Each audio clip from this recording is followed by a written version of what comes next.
మన రెండవ సన్మాన గ్రహీత ఆంజనేయులు సార్ గారి గురించి చెప్పాలి.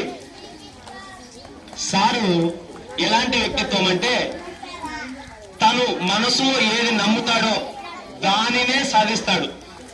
మనసులో అనుకోవాలని ఖచ్చితంగా సాధిస్తాడు. మరి ఒకసారి వినండి ఈ పిల్లలు, ఇక్కడ చూడండి, నేను ఎవరి గురించి మాట్లాడుతున్నాను? మన తెలుగు సార్ గురించి. వినాలా లేదా? మరి సార్ ఎంత గొప్పవారో చెప్తా చూడండి. సార్ ఒకసారి నాటకం వేస్తున్నాడు.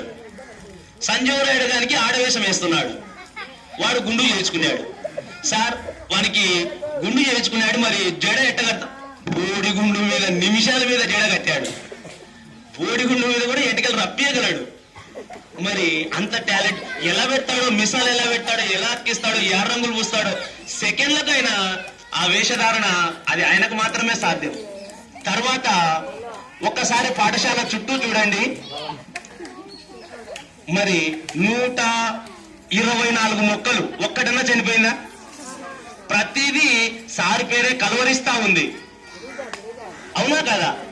మరి ఆ కష్టం ఊరికే పోదమ్మా. అయితే ఇక్కడ మేడంను, మన హెచ్ఎం మేడంను మెచ్చుకోవాల్సిన విషయం ఏంటంటే ప్రతి వారిని ఎంకరేజ్ చేస్తూ, సార్ మీరు చేయండి, మీ వెనక మేమున్నాం అని చెప్పి ప్రోత్సహించినందుకు నిజంగా అలాంటి అవకాశం తెలుగు సార్కు ఉంది కాబట్టి దూసుకుపోయాడు. చాలా ఆయనకు మంచిది, పాఠశాలకు మంచిది జరిగింది దానివల్ల. ఒకసారి ఏం జరిగింది పిల్లలు, ఇక్కడ చూడండి, నేను వెనక్కి వెళ్ళాను, పాఠశాల వెనక్కి వెళ్ళాను. వెనకెళ్ళ గోడ పడిపోయింది. అవునా? గోడ పడిపోయింది. ఏందబ్బా గోడ పడిపోయిందని చూసినాను. మళ్ళా ప్రేయర్ టైంకల్లా వచ్చిన 8:45 కంటే 9 కల్లా ప్రేయర్ కాడికి వచ్చిన. తర్వాత బెల్లు కొట్టినారు, ప్రేయర్ చేసినా, నేను రూమ్ లోకి పోయినా. కరెక్ట్ గా మధ్యాహ్నం అన్న తినేటప్పుడు అక్కడికి వెళ్ళిన. పడిపోయిన గోడంతా లేచి నిలబడింది. నాకు తెలియదు మరి ఎప్పుడు కట్టాడో గోడ. అది తెలుగు సార్ యొక్క కృషికి నిదర్శనం. మరి అంత గొప్ప ఉపాధ్యాయులను మనం మిస్ అవుతున్నాం. అలాగే